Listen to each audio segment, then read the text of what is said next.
Hey y'all, me again. I just went through the freezer and I saw this big ham bone that I need to use.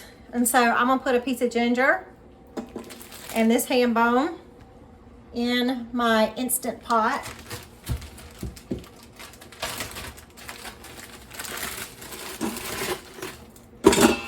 I'm gonna put a little bit of apple cider vinegar, about a tablespoon. Now you'll see in this vinegar some stuff floating around. That's called the mother. That's a SCOBY, whatever you want to call it, and that means your vinegar's healthy, so I'm not worried about that. And the purpose of the apple cider vinegar is to help break down the bones and get the nutrients out of the bones. So I'm going to fill this up with water, and then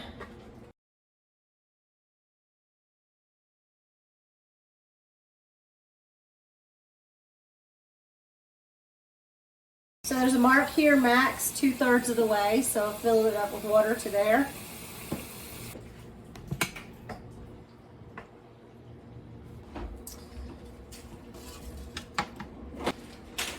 I have a mix of thyme and rosemary from the other day when I was canning, and I wanted to try a seasoning blend, but what I accidentally started the blend out wrong, and instead of wasting them, I just put them in a separate little container to use for things like this. I'm probably going to make some dry beans, can some dry beans with this, just so we have them for quick meals. We love them that way, and I can use the ham bouillon that it's actually kind of hard to find even online, but obviously making it homemade is better, and that's why I saved this ham bone. We're just not ready to make a big batch of beans right now, and I want this thing out of my freezer because it's taking up a lot of space, so I'm just gonna make broth out of it. I looked it up on the National Institute for Home Canning, and it says to boil the ham bones for 3 to 4 hours on the stove to make the broth. So I am going to pressure cook them instead for 2 hours and see what happens. I almost forgot to bring y'all back. I wanted to show you how that bone, you see all this broth in here, and I was trying to see how well the bones were crushing, and it is falling apart, so that's a good sign. That's how you get the minerals out. There's still some solid in there. Now this was 2 hours under pressure, and while I can feel it crushing, there's still a lot of solid in there, so I'm probably going to let it go for another 2 hours. It's not quite 4 o'clock in the afternoon. I'll see what's left that's not. See this giant bone here. Let's see if I need to add anything. We've got lots of fat and a little bit of meat. There's our ginger. It looks like the marrow there is coming out of the end.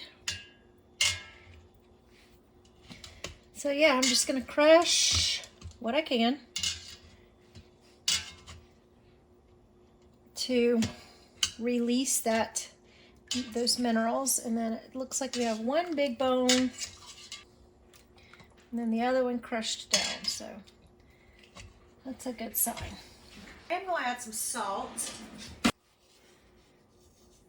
which I could do when I can it, but we'll go ahead and put it in now.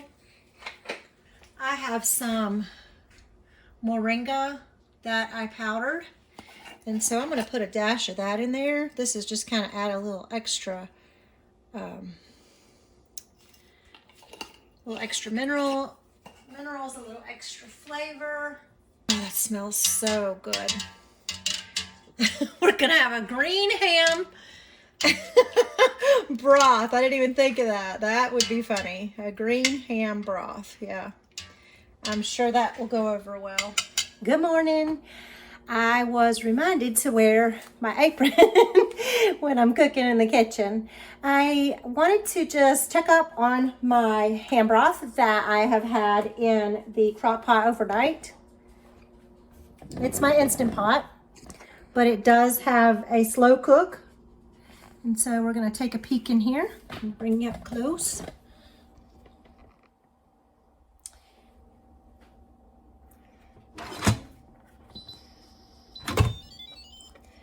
Oh, wow. It's not green anymore, so that's a good sign.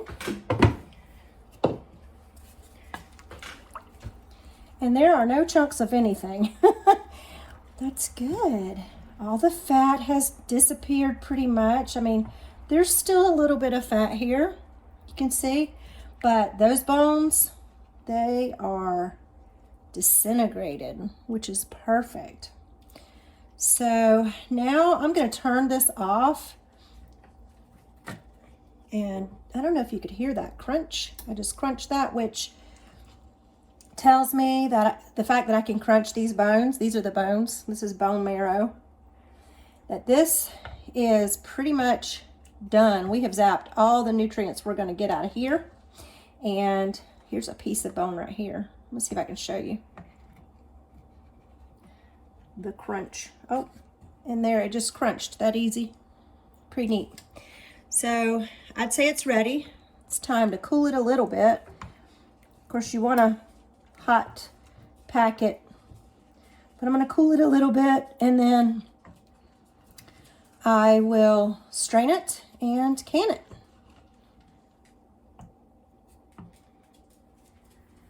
If you watched my chicken canning video, you know how this goes. So I'm just going to speed it up. I'm not going to bore you with talking through the whole thing as I usually do. So I just have my bowl to catch it so I don't pour it down the drain. I have my tight sieve, my colander.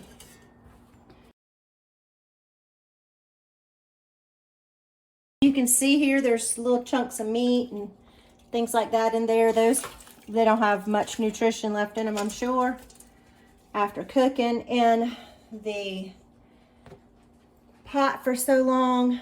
This is just mash that's left in here. And you can hear it's kind of like gritty.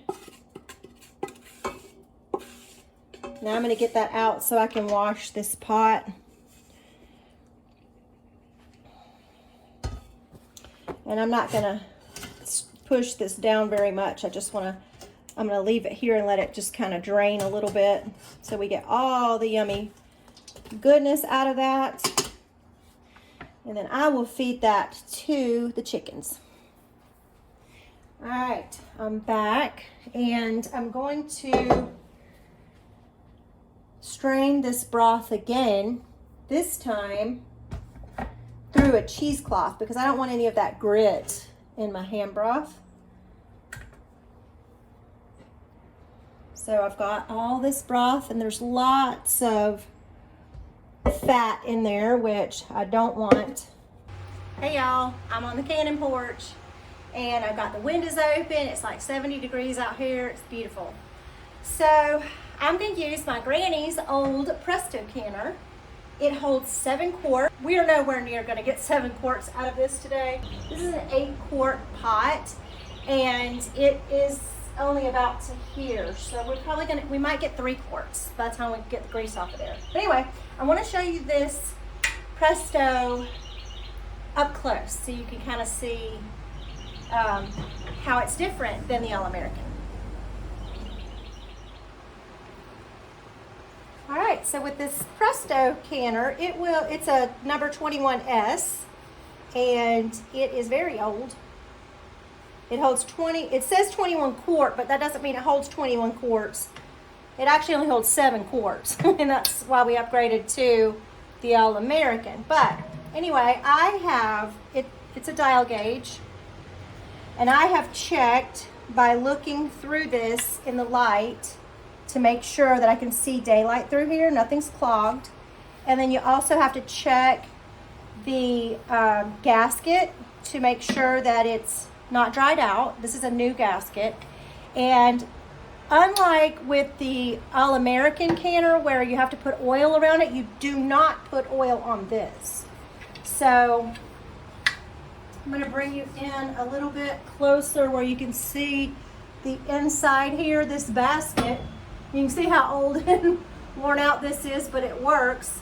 It doesn't even have the little ring tray like the other canner has. It's just got this basket, which is pretty neat because I guess maybe that was before they actually, maybe that was before they had these little grabber thingies. I don't know. But that's what we're going to be canning in today. What I'm going to do is start out by putting the proper amount of water in here. And I've put my All-American down here out of the way, and I'm just going to show you this basket. As rusty as it looks, it works. So you don't even have to really use the grabber. You can just take this out, set it here, and let them cool like that. Of course, I don't do that, but I guess you could just pull them out like that and then let them cool enough that you could set them on the counter. I don't know. Y'all tell me. Anybody remember that happening? Anybody watching that has seen that happen before? Let me know. I know I started this channel for my girls, but I've got a couple people watching, so I would love any advice. I've already been told when I was wrong a couple times, which is fine too. Hey y'all. Oh, I have my jars heating up in the canner with 2 quarts of water. And I wanted to show you, I've got this old Presto. This is the original manual from my granny's Presto canner. So it says to use 2 quarts of water with the basket in before you put the jars in. So I've done that, and I've got that heating up over here. And we want to get the water hot because we have hot broth. So you want hot broth in hot jars that goes in hot water. I'm going to put a cheesecloth over my little strainer here, grease strainer, because I don't want any of that bone marrow grittiness in my broth. So I don't know how I'm going to see this, honestly. Now I have let this cool a little bit. I don't know. Y'all ain't going to be able to see it probably, but I'm going to try to get it where I can see it at least so I know how much to pour. Camera angles, y'all. I got to learn them. Oh, boy. Mess, mess, mess. Of course I made a mess. I always do. That's okay. It can be clean. That's why we're out on the porch. I'm going to let this set for a couple minutes and finish straining through this cloth and let the fat settle. I want to show y'all though. This is why I've got this cheesecloth out. Can you see all that? There's some grease still draining out. Can y'all see all that?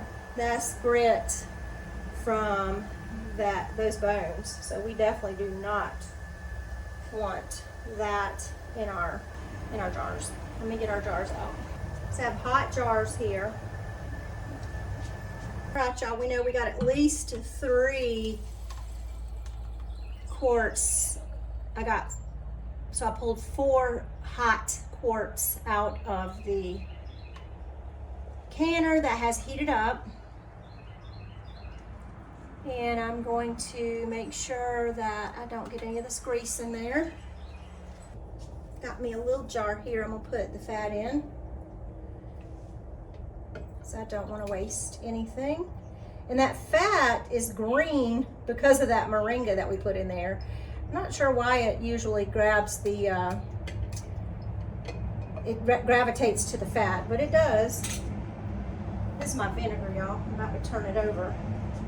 So we're just gonna do that again with the cheesecloth. Try not to make a mess. And there's gonna be less fat in each pouring because it comes out, you know, off the top at first. So, and you see all that grit in the bottom there. I don't know if you can see that grit. I'll pour it out. That's from the bone marrow. And we don't want that in the broth because it's gonna be gross and yucky looking. This might have been a better angle to start with. But I'm gonna move you here so you can see what I'm seeing.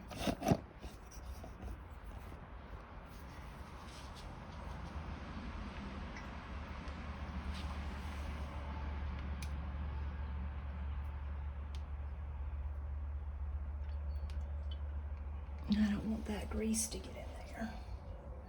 So I'm gonna go ahead and pour the rest of this in here. Yeah, I just poured grease back in there. But what will happen is it will separate and I can fill my jar to the 1 inch mark. We want as much golden goodness as possible. Now what I'll do with the rest of this is put it in this jar, which will go in the fridge. And if you watched my chicken broth recipe, you know that I put some chicken broth with grease in the fridge. And what I do is I let it get cold and I skim the grease off the top, and I will use the broth to cook rice or make a gravy or something like that later this week. So I'm gonna let this go ahead and fill up this jar, and I'll stick this in the fridge.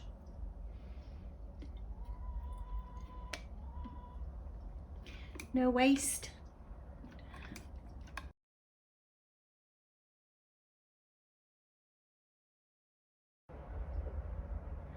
Just as a matter of showing you, this is what that will do. Obviously, we'll have green here though, because that's got moringa in it, so it has green, but this is chicken fat and chicken broth from the other day. So I'll do a similar thing with that. I have a clean rag and some vinegar. Now, it's always good if you plan ahead and you know how many jars will go in your canner. So I know I can fit 7 of these. I'd like to have at least 6 in there. So it's always one of those things where it's like, well, I should have, I should can something else that can go in there with it so that I'm not wasting space in the canner. So one of the things I've heard, these are clean lids. One of the things I've heard of people doing is water. So they put water in to sterilize the water. So if there's ever an emergency, they have water on the shelves, which is not a bad idea. You're using the canner anyway, and what's the worst case? You have to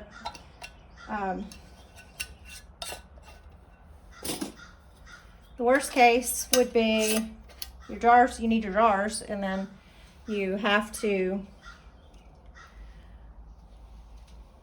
dump the water out. 6 of one, half a dozen of the other, I guess. My daddy used to say. Now I'm going to fill up 3 more jars that I've already sterilized with water and put those down in there, because I might as well make use of the effort that I'm putting forth. And that way I will have some sterilized jars at minimum and some sterilized water in the best case scenario. So I've filled 3 jars up with water. We're on well water, so it doesn't hurt to sterilize it and put it on the shelf. And then I've got clean jars, and I've got sterilized drinking water if I need it, or usually put it on my shelf with my bandages and stuff like that. So I would have sterilized water if I needed it in an emergency. Also, the most that it cost me is a lid. If I have to use it, then that lid's no good anymore for pressure canning, but I've lost 3 lids. Is it worth it to have sterilized water on the jar and not to waste my energy with the amount of time that it takes to set all this up and to cook this? Anyway, on to canning. I'm not good with angles. I apologize for my head being cut off.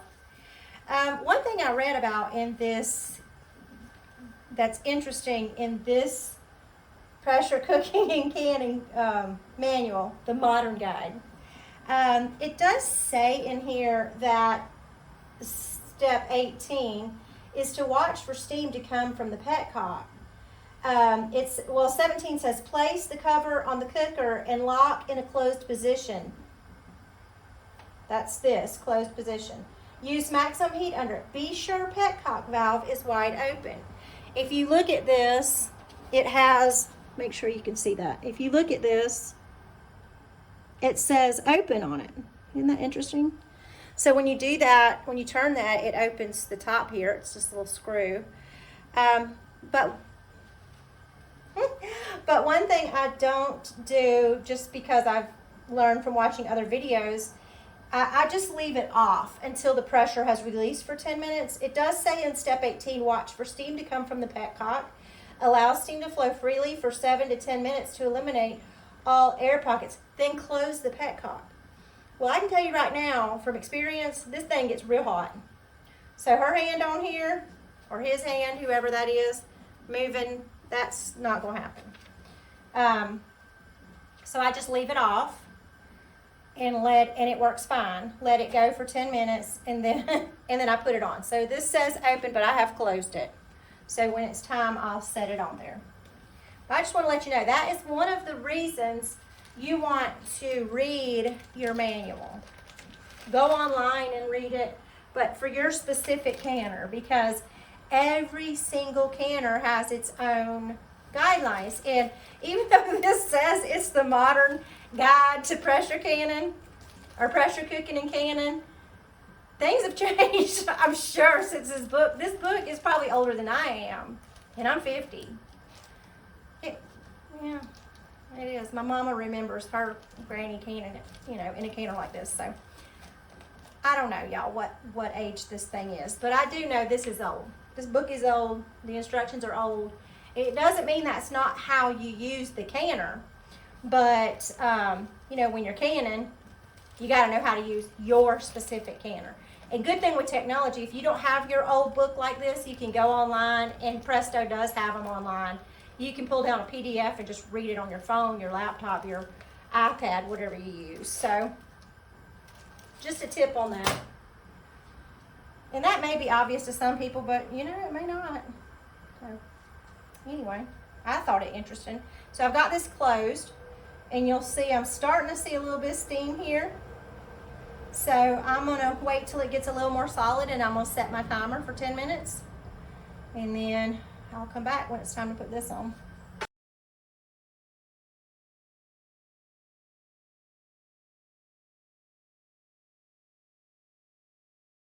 All right, we're at 10 minutes. So I'm gonna put this on. Again, I've closed it, and it's hot. That's steam. Steam is hot.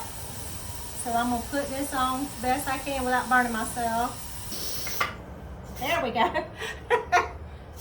Okay, now that's on there.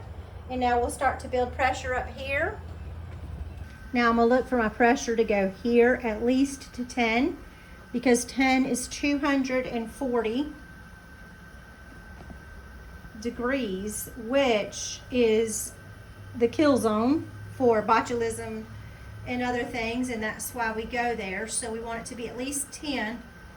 I've found it usually goes to 11, which is fine, as long as it's over 10.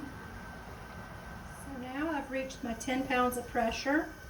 I want to turn this down so that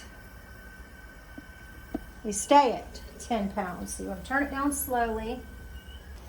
And if you do go below the 10, you have to start your whole time over again. With broth, that wouldn't matter as much as it does with food, because if you have chicken or peas or anything in there, it's going to get mushier and mushier and mushier the longer, you know, it processes. So you just want to make sure you stay above the 10.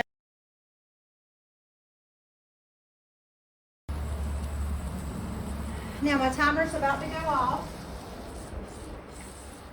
And so I'm going to turn off the heat.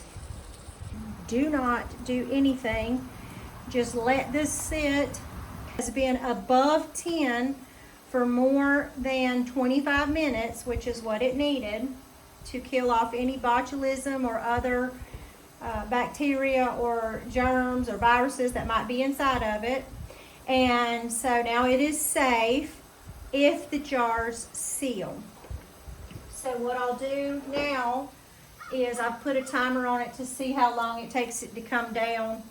That's really irrelevant to y'all because your canner's gonna be different. It's gonna depend on what the temperature is in your house. Right now it's 74 on this porch, and I just wanna know for my own about how long it takes. I think it takes about 30 minutes, but we'll see. Took 20 minutes for the pressure to come down to 0. I'm gonna take this off. It's hot. And then this gets opened away from you always. And I didn't show you, but before I do this, I make sure that this is down. If it's popped up, that means there's still pressure, even though this says 0. So you open this away from you.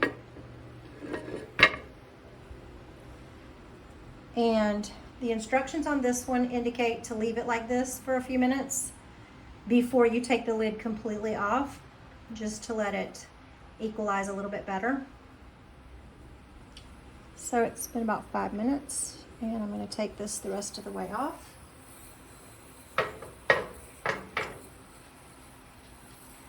And I'm going to leave that for 5 or 10 minutes before I move my jars, just so they have plenty of time to acclimate. Okay, we've let that rest, and it is time to take them out of the canner.